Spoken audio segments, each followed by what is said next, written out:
cumprimentar a todos. Meu nome é Fernando Schiller, eu sou consultor do Comunitas, também sou professor do INSPER e participando aqui desse projeto de formação, é um curso, né, digital de formação para futuros prefeitos. Então, é um projeto para auxiliar na formatação de programas, na discussão de projetos, preparatório para as eleições agora de 2020 e para os futuros governos municipais que vão entrar a partir do dia 1º de janeiro. Né?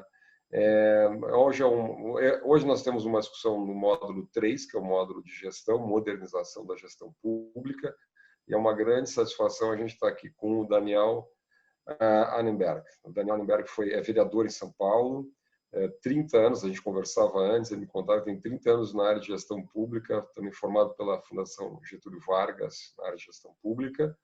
Tem uma experiência muito bacana em vários setores da administração pública, foi diretor-presidente do Detran aqui de São Paulo, e vamos lá, cá entre nós, não é fácil, não é uma tarefa fácil, foi o criador do Poupa Tempo, né, que acho que todo mundo conhece pelos serviços que presta, também foi secretário de Inovação e Tecnologia da Prefeitura de São Paulo. Tá?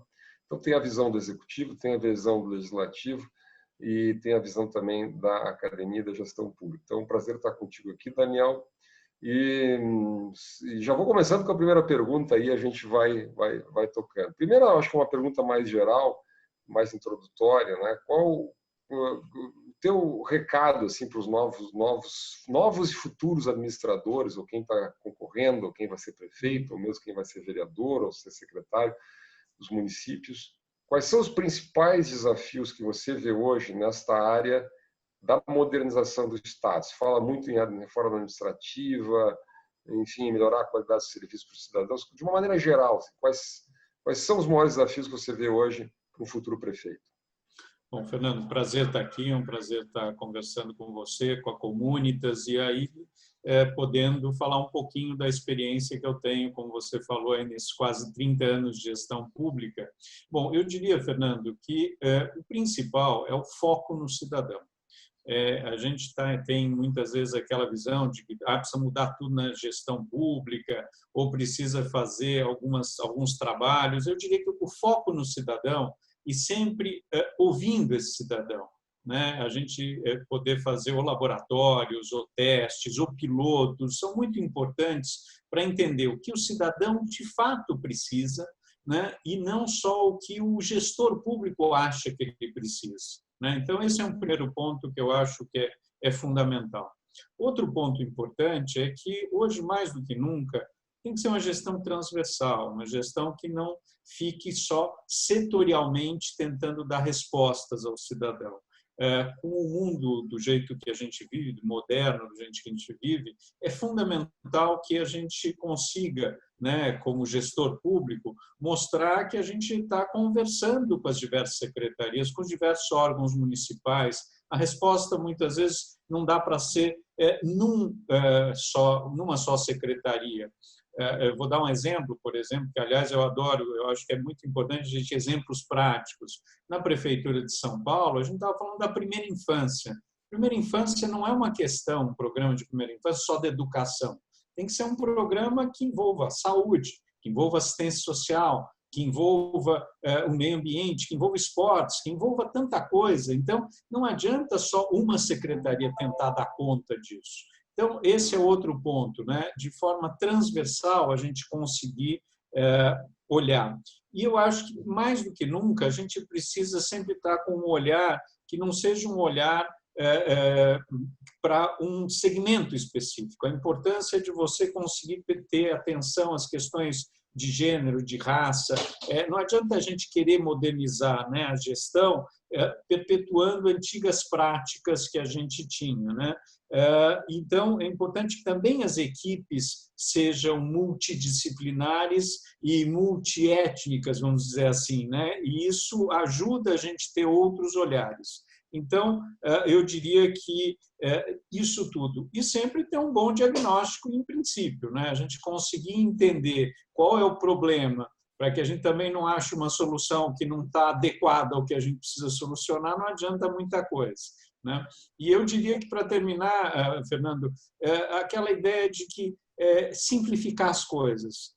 menos é mais, eu diria. Quanto mais a gente conseguir simplificar as coisas na área pública e a gente fazer, aliás, eu como vereador lancei aí um programa municipal de linguagem simples que virou lei na cidade de São Paulo, que é essa ideia de que as pessoas têm que entender o que o gestor público está falando. Não adianta a gente usar linguagem difícil, usar muita sigla. Então, se a gente conseguir simplificar as coisas, isso é ótimo também.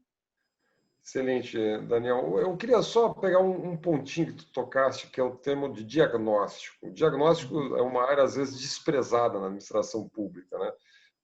O político, geralmente, é aquele sujeito que acha que sabe tudo, né? Estou aqui provocando um pouquinho para chegar no ponto. É evidente, né? O prefeito foi eleito, quer dizer, ele chega com muita autoridade, então ele sabe o que ele vai fazer, ele apresentou um programa de campanha. Mas, às vezes, é bom um pouquinho de humildade, né? De modéstia, até de trabalhar com indicadores.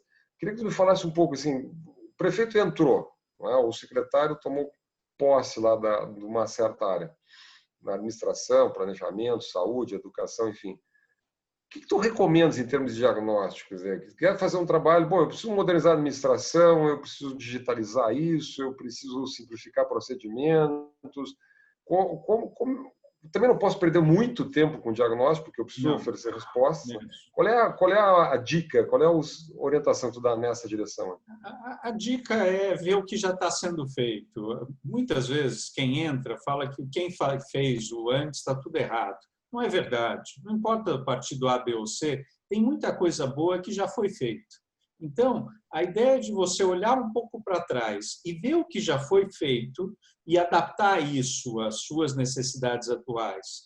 E muitas vezes também olhar para outras cidades que tenham problemas semelhantes, que soluções deram, para a gente não tentar reinventar a roda o tempo todo, Fernando. Isso não adianta. Dá para inovar, mas inovar usando o que tem. Não adianta a gente tentar fazer totalmente diferente. Então, é preciso dar continuidade a alguns programas, lógico que fazendo pequenos acertos, mas fizemos isso na prefeitura, né? Muita coisa que estava andando. Não adianta eu dizer, por exemplo, a questão da digitalização já tinha sido começado. Se a gente parasse tudo e começasse um programa diferente, ia perder recurso público, ia perder tempo. Então, a gente deu continuidade. Isso é ótimo, porque mostra também para as pessoas que as gestões continuam as coisas boas. Então, isso eu acho que é fundamental. Muito mais até do que o diagnóstico em si, é o que já está sendo feito. O que está dando bons resultados? Vamos continuar com bons resultados. E aquela questão, você falou, por exemplo, digitalização. É muito legal, mas você precisa sempre pensar o seguinte, tecnologia é meio para você melhorar a qualidade de vida das pessoas. Não pode ser fim. Não pode pensar a tecnologia pela tecnologia. E aí é muito importante que serviços, de fato, resolvem os problemas da população ou minimizam. Por exemplo, a gente viu na cidade de São Paulo, levava mais de 100 dias para abrir uma empresa. Hoje está levando de 2 a 3 dias. Então, como é que você usa a tecnologia para isso, para simplificar a vida das pessoas, desburocratizar, descomplicar? Eu acredito muito nisso, tá certo? De como fazer esse tipo de coisa para que rapidamente as pessoas entendam, opa, esse governante está olhando para a gente, está preocupado com o que a gente precisa, né? Então, isso eu acho muito importante. E no caso desse assunto, que eu sou muito próximo, que é a tecnologia, tem 2 pontos fundamentais, Fernando. Um é a inclusão digital. A pandemia mostrou que, além da enorme desigualdade que a gente vive no nosso país, a gente tem uma desigualdade digital muito grande. Muita gente que não consegue ter acesso, ou porque não tem link, não tem programa, porque não tem computador, por vários motivos. Então, como fazer para que a população mais vulnerável consiga acessar de fato e consiga ter acesso a serviços digitais? Não adianta nada eu ter serviços digitais e só uma pequena parcela, um pequeno segmento da população tem acesso a isso, né? Não funciona, ainda mais quem mais precisa do serviço público não ter acesso. Isso não pode acontecer. Então, muitas vezes, a gente ainda vai ter um longo período de transição em que a gente tem que ter ainda serviços presenciais e digitais. E o segundo ponto é também o aculturamento. Como é que você faz para que as pessoas saibam como usar o serviço? Não adianta nada ter serviço eletrônico, mas as pessoas não sabem. E aí não é só a população mais vulnerável.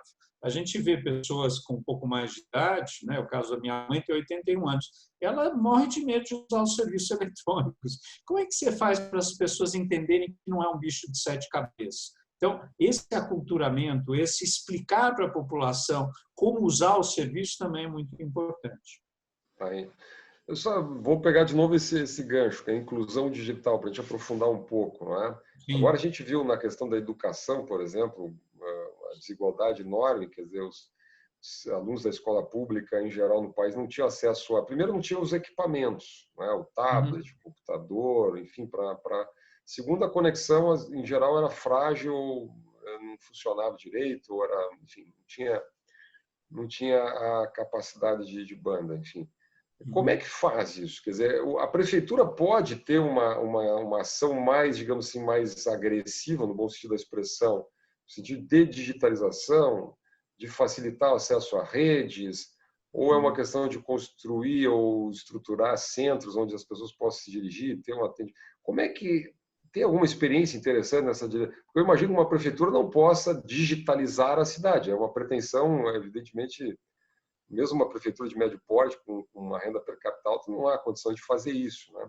Quais são os caminhos que você tem para, na prática, superar esse tema da exclusão digital?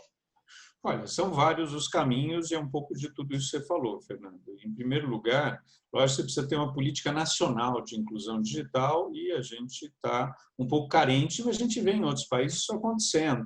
Né? Governos nacionais dando voucher para estudantes para terem acesso, seja a um computador, seja um link da internet, e as prefeituras podem fazer isso também. Esse é um caminho, né? Ou parcerias com a iniciativa privada, isso também permite. Outra coisa é você ter também espaços públicos para ampliar o Wi-Fi, né? Isso é outro caminho importante que também na Prefeitura de São Paulo a gente ampliou. Era um programa que já vinha da gestão anterior e eu acredito que mesmo cidades médias e até pequenas, você ter espaços públicos de Wi-Fi público são fundamentais para a cidade, seja no ponto turístico, seja na educação, seja na saúde e assim por diante.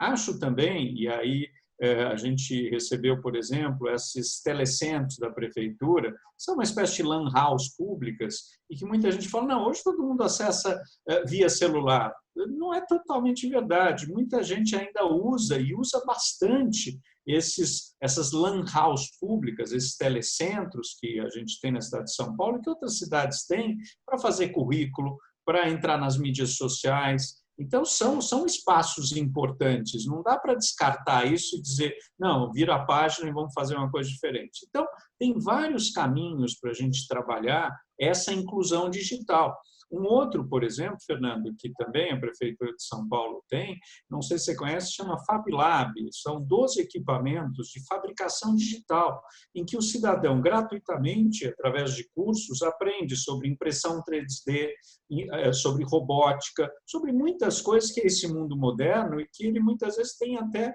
um pé atrás. Como é que isso funciona? Será que eu vou entender como isso? Então, e as escolas, esses laboratórios começam a ter em vários lugares do Brasil e fora daqui. Então, assim, é como você, aos poucos, também ir aculturando as pessoas nesse novo universo, que veio para ficar, não tenho dúvida. Agora, não adianta simplesmente colocar ele para funcionar e dizer para as pessoas se virem. Não, elas precisam entender como funciona. Vou te dar um exemplo muito interessante que a gente tem na cidade de São Paulo, o Descomplica. Descomplica o poupa-tempo municipal, com serviços municipais, é uma central de atendimento ao cidadão municipal. A gente, no Descomplica, a gente faz um atendimento digital também na hora, em que o cidadão senta do lado do funcionário, o funcionário explica para ele que aquele serviço que ele estava querendo pode ser feito à casa dele, do seu trabalho. Ele ajuda o cidadão a resolver, mas vai mostrando para esse cidadão que uma próxima vez ele não precisa estar lá. Então, essa é uma ideia muito interessante, que é essa ideia do auxiliar o cidadão a ir se aculturando para um novo modelo de funcionamento da gestão pública, né, que tem que estar sempre muito preocupada com o foco no cidadão, como eu disse no início, tá certo? De novo, vou pegar o teu gancho aqui. Esse tema do Fab Lab, eu lá no INSPER tenho uma experiência muito interessante nessa direção. O Fab Lab ele é conectado com uma universidade nos Estados Unidos, mas eu queria que tu explicasse um pouco. Eu acho que isso digamos assim, é um desafio que eu imagino que todos os prefeitos gostariam de encarar, né? Em Uhum. termos de permitir o acesso à tecnologia, a experimentação, instrumento como na área de educação. Quer dizer, se pudesse explicar um pouquinho melhor como é que funciona, qual é a conexão que isso tem com a educação, com a cidade como um todo, eventualmente com startups que trabalham com tecnologia, e também um pouco como é feita a gestão disso. A prefeitura diretamente faz a gestão, ou isso é parcerizado com organizações, com instituições, com universidades? Como é que faz um processo de gestão disso? Então, a prefeitura licitou e contratou uma empresa, uma organização, na verdade, não uma empresa, uma organização, que hoje faz a gestão, tem 12 Fab Labs na cidade de São Paulo, em lugares os mais diferentes, dentro de um CEL, dentro de um Centro Cultural Vergueiro, Galeria Olido no centro, e assim por diante, centros culturais. E Se me permitir uma interrupção, só para botar bem na praia, de maneira bem ampla, assim, quanto é que custa um Fab Lab? Assim, qual é o tamanho dele? Quanto é que... Então, depende se ele é grande ou é pequeno, né? Ele pode custar algo em torno de 300, 400 mil a 700 mil, né? E o grande desafio é depois a manutenção dele também, que precisa ser feito, porque são máquinas pesadas, grandes, máquinas, né, parrudas, né, que fazem coisas mais diversas, né? E isso acontece e é para toda a população. Agora, o interessante é você também começar na área da educação, ter pequenos laboratórios, tá certo? Pequenos laboratórios nas próprias escolas. Isso é algo que é viável de ser feito, né? Em que você começa muitas até em parcerias, eu acho que é viável fazer isso com a iniciativa privada ou com organizações, permitir que também as crianças comecem a se adaptar a uma situação como essa em municípios menores, o que eu acho que pode ser muito viável, diferente de uma solução como essa para a cidade de São Paulo. Eu acredito muito que a gente precisa realmente ter aí um espraiamento cada vez maior de soluções desse tipo, que as pessoas entendam o que podem ser esses Fab Labs em termos, inclusive, de capacitação de pessoas para usarem essas novas tecnologias. Ao mesmo tempo, uma das coisas que a gente tem feito e fez na cidade de São Paulo foi a questão de você usar os laboratórios, e a gente tinha o Mob Lab, tem o 011 Lab, como também espaços em que a gente faz parcerias com startups, para que as startups também comecem a achar soluções para a cidade de São Paulo. Aliás, eu acredito muito, Fernando, que quanto mais a gente conseguir fazer parcerias com as universidades, né, com startups, né, mesmo com a iniciativa privada e o poder público muitas vezes ajudando com a abertura de dados, que é outro tema importantíssimo, né? O poder público muitas vezes ele tem muitos dados, mas não sabe o que fazer com eles. E transformar esses dados em informações muitas vezes leva tempo, custa muito caro. Por que não usar startups que possam ajudar que esses dados possam se transformar em informações rapidamente? Então, é outro ponto que eu acho que a gente pode trabalhar bem em municípios médios, pequenos, com startups da região, ou um coletivo de municípios que possam pensar. Até um tempo atrás, você deve conhecer, a gente via experiências na Europa, na França, né? O município é muito pequeno para ter uma quadra de esportes ou para ter um centro cultural. Fazia junto vários municípios. Hoje, esse fazer junto, eu acho que pode ser pensado em termos digitais. O que né, uma startup naquela região pode ajudar vários municípios a se modernizar, né, a usar informações das prefeituras para o cidadão viver melhor naqueles municípios. Eu acho que isso pode ser uma coisa bem interessante nesse sentido, né?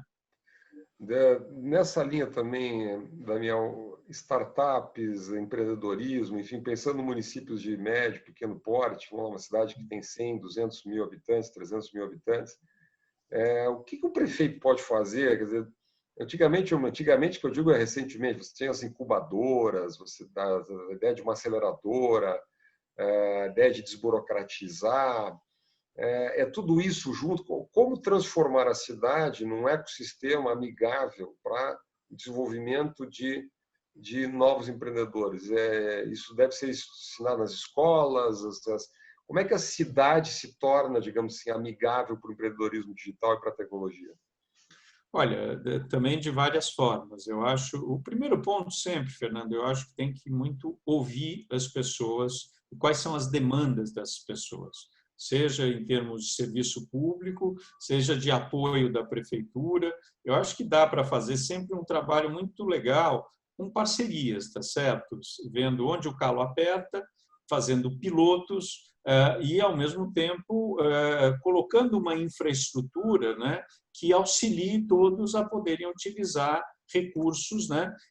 O serviço público sozinho não vai resolver todos os problemas. Parceria, sim. Ouvir as pessoas, sim. Envolver startups, sim. Como eu falei, envolver a universidade, sim. Eu não tenho dúvida que a gente tem todas as condições em municípios menores de fazer trabalhos mais focados, onde que é a grande prioridade daquela cidade. É mais o agronegócio, é mais a questão da saúde, é mais a questão da cultura regional e assim por diante. Pensar junto isso, né? E usar a tecnologia como meio para isso. A inclusão digital, né? A questão das próprias crianças, né? Esses Fab Labs são um sucesso, onde tanto que agora a gente vai implantar o 13º Fab Lab na cidade de São Paulo, foi um pedido de crianças do extremo da Zona Sul, né? E eu, como vereador, estou colocando recursos, mas a prefeitura também está colocando recursos para que isso vá adiante. Então, assim, eu acho que tem várias alternativas, mas o mais importante, e aí uma das coisas que eu sempre falo, por exemplo, a gente foi repensar o portal da Prefeitura de São Paulo. O que a gente fez? A gente fez um laboratório no nosso laboratório público, chamou os usuários do nosso portal e, em cima desse laboratório, a gente começou a ver que dava para mexer em muitas coisas de um jeito barato, rápido, fácil. Então, é muito bom você ouvir as pessoas, você fazer laboratórios, você fazer pilotos, né? Testar, né, possibilidades e assim por diante, aí conseguindo ir adiante com isso, né? Excelente, Daniel. E eu queria te pedir assim para a gente explicar um pouquinho mais o Descomplica, né? Para muita gente pode parecer complicado, perdão aqui da brincadeira, mas como é que faz, né? Um modelo como o Poupa Tempo, o que ele inclui? É caro, não é caro? Demora para implantar? Supõe muita tecnologia por trás? E mais importante, talvez junto com isso, quer dizer, como é que faz a gestão disso? A gestão é contratualizada, terceirizada, é a própria prefeitura que faz? Qual é a orientação que tu daria para quem pensa em desenvolver nas suas cidades esse modelo do Descomplica? Então, eu fiz isso quando estava, inclusive, presidente do Detran. A gente juntou o serviço do Detran com outros em cidades médias e pequenas. Por quê? Porque o mais importante, Fernando, é ver o seguinte: onde aperta o calo daquele cidadão naquela cidade? O que é mais difícil? Você tirar uma carteira de identidade, você fazer uma renovação da carteira de motorista, você tirar uma carteira de trabalho, o título de eleitor, é o CPF, é o passaporte, enfim, o que aperta mais? E aí analisar esse serviço, mas analisar sempre segundo a visão do cidadão. Por isso que o foco tem que ser no cidadão. O que esse cidadão precisa para aquele serviço ser desburocratizado, ser simplificado? Feito isso, você começa a ver o processo da emissão de um documento desses, como é que você consegue simplificar e como é que você consegue usar tecnologia para melhorar isso. A partir daí, as soluções vão se desenhando, tá certo? Seja com parcerias, sem parcerias, dá para terceirizar mais, dá para terceirizar menos. Sem dúvida, o governo, né, seja municipal, estadual, federal, sempre tem que ter um pouco de controle, porque são serviços públicos, mas parcerias são possíveis de serem feitas, né? E eu brinco, não dá para também você querer digitalizar tudo sem rever processo, porque senão vira e-burocracia, tá certo? Muita coisa que a gente está fazendo agora, lá na frente a gente vai olhar e diz, não, mas não simplificou a vida. A gente só transformou a burocracia presencial numa burocracia digital. Então, como é que a gente revê processos, tá certo? Isso eu acho que é algo muito importante, porque, como eu disse, a tecnologia tem que ser meio. Se ela, de fato, ajudar a simplificar, desburocratizar, ela é bem-vinda. Muitas vezes não depende de tecnologia para a gente fazer determinadas coisas. Depende de bom senso, depende de foco no cidadão, tá certo? Esse programa que eu falei atrás, o programa Linguagem Simples, não tem nada de tecnologia, mas está sendo um achado. Por quê? Porque as pessoas olham e falam, mas isso é básico. As pessoas têm que falar a linguagem do cidadão, quem está na máquina pública. Mas a gente, muitas vezes, há tanto tempo na máquina pública que a gente fala por siglas, a gente fala termos americanizados, ingleses, a gente não explica o que a gente está dizendo, né? A gente vê, muitas vezes, lá o Supremo Tribunal Federal, ninguém entende nada do que eles estão falando. Será que não dá para falar isso numa linguagem mais simples? Aí, quando o cidadão entende isso, fica tão melhor o relacionamento e ele começa a dizer, opa, isso eu entendo, isso eu vou conseguir resolver rápido, tá certo? Então, veja, nem sempre é a tecnologia que resolve, mas o foco no cidadão, preocupação com qualidade de vida é fundamental. Nessa linha da linguagem simples, Daniel, sempre o grande desafio de qualquer governo, imagino hoje, é transparência, né? Olha, eu trabalho com administração pública, às vezes, mesmo quem é especializado, entra lá dados de orçamento, dados de finanças, dados de... não entende, não consegue entender. A pessoa não consegue entender quanto é que custa um aluno na escola municipal, quanto é que custa um atendimento no posto de saúde. As pessoas não têm dados que sejam utilizáveis, úteis para as pessoas, né? Então, uma pergunta muito simples, assim, eu não sei se é tão simples, mas vamos lá. Como é que faz um bom portal, quer dizer, que se comunique com as pessoas de maneira amigável, não é? Que tipo de informações tem que estar lá? O que isso demanda do próprio governo? Que tipo de informações podem realmente ser úteis para as pessoas? Imaginando eu aqui, me corrija se eu estiver errado, que tem informações que são práticas, ou seja, a documentação, a relação das pessoas com os serviços da prefeitura, e tem informações que são relativas a políticas públicas, de maneira geral, que é um direito do cidadão ter conhecimento. Como é que coloca isso de maneira amigável para as pessoas? Bom, eu sou a favor totalmente de dados abertos, tá certo? De forma mais transparente possível. Isso não é simples, porque você tem que trabalhar com uma lógica que nem sempre o funcionário público, muitas vezes, tem medo. Mas eu vou abrir isso, não dá. Então, isso é uma questão. Por outro lado, você precisa ter segurança nas informações. Não dá para abrir umas informações pessoais de cada pessoa. Tem que ser anonimizado, tá certo? Tem que ser de um jeito que aquilo não seja, é o fulano ou beltrano, mas que você use isso, como você falou, para políticas públicas. Ao mesmo tempo, eu acredito que, para, por exemplo, fazer um portal, a gente refez o portal da Secretaria de Inovação e Tecnologia. Como? Ouvindo o cidadão. Ouvi muito o cidadão, a gente fez um laboratório com esse cidadão que mais usa, por exemplo, o portal do 156. O 156 é o serviço da prefeitura que recebe demandas de todos os cidadãos, só para você ter uma ideia, são mais de 20 mil ligações por dia, só ligações, não estou falando internet, o aplicativo, né? E o que acontece? A gente viu que o portal ele tinha um jeito de estar estruturado que não servia para resolver o problema do cidadão. E que tinham lá 8, 10 serviços que eram os mais procurados. Mas isso tudo com a ajuda do cidadão. Por isso que eu falo, fazer um laboratório com quem usa os serviços públicos é muito bom, porque ele vai colocando questões que nem sempre você que está dentro da máquina consegue perceber. Então, fazer laboratório, fazer piloto, né, foco no cidadão, olhar o que esse cidadão precisa de fato do serviço público, não pensar que a tecnologia é maravilhoso, vamos usar aplicativo. Calma aí, nem sempre o aplicativo é a melhor coisa. Muitas vezes não é. A gente vê vários exemplos internacionais que não usam aplicativos. São raríssimas essas exceções. Ao mesmo tempo, serviços eletrônicos são bons, sim, podem ajudar muita coisa, desde que o cidadão saiba usar esse serviço, desde que ele tenha inclusão digital, senão precisa ter o presencial. Em cidades menores e médias, muito provavelmente você vai ter que ter uma central de atendimento presencial, mezzo, né? meio digital, meio presencial. E essa transição, aliás, eu acho que o Brasil ainda vai demorar muito tempo em que a gente tenha um pouco de cada e que a gente ajude o cidadão, seja de um jeito, seja de outro, para que ele possa usar o serviço público da melhor forma possível.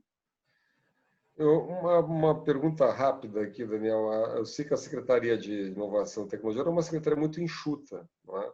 E hoje é uma tendência da administração pública, acho que a nível global, de você ter governos mais enxutos e com mais parcerias, mais sistemas de parceria. Você mesmo falou agora em startups, trabalha com universidades, organizações, enfim. Como é que tu vê isso? Quer dizer, eu acho que é uma grande pergunta que candidatos, prefeitos, administradores fazem. O que tem que ser necessariamente do governo e o que pode ser feito em parceria, né? Através de N instrumentos legais que o país já dispõe aí. Eu acho que o governo tem que pensar a política pública, tá certo?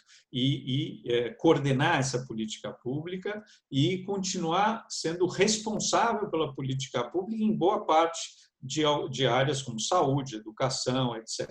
Em outras áreas, talvez menos, mas essas não tenho dúvida.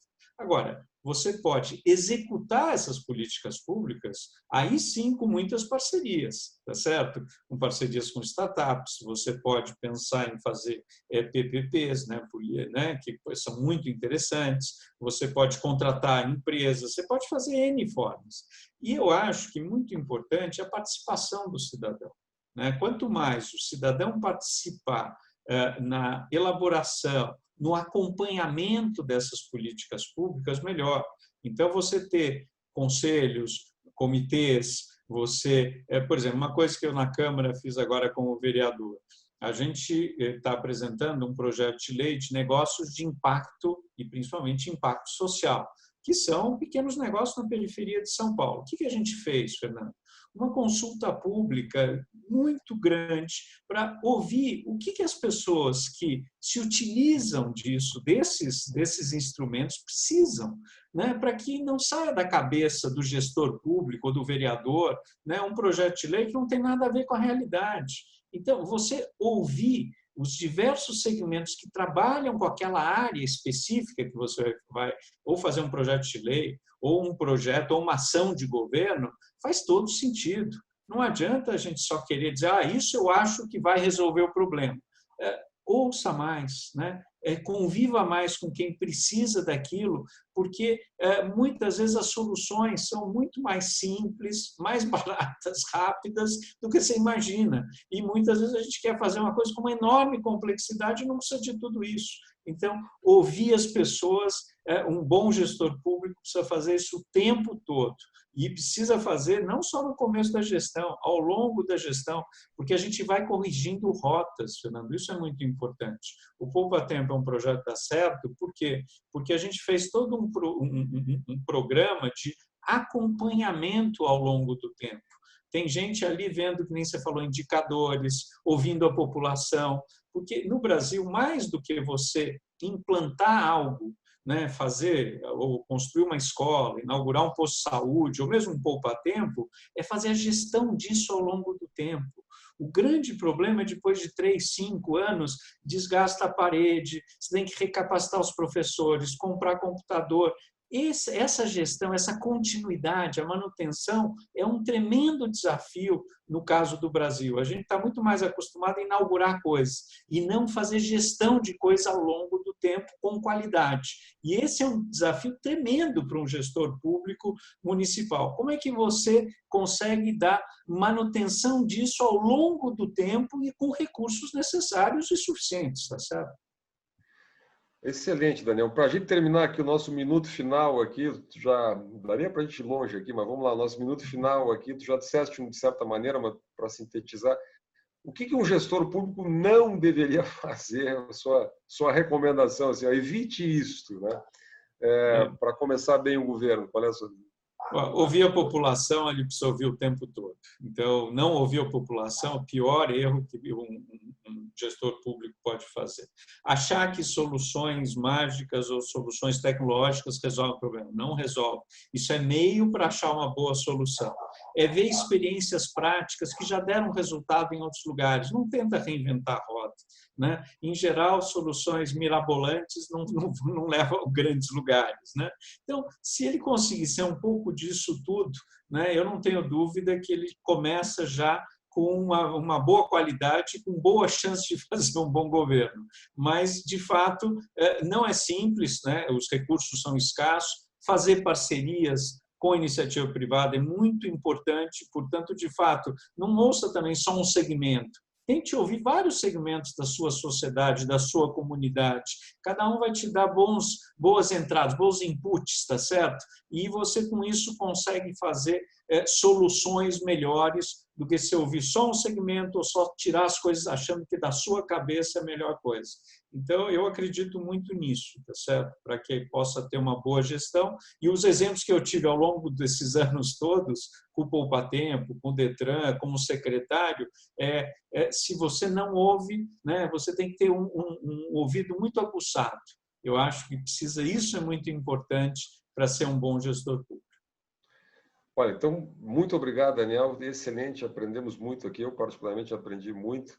E foi nosso módulo 3, né, modernização e administração pública, com o Daniel Annemberg, vereador da cidade de São Paulo e secretário municipal de São Paulo.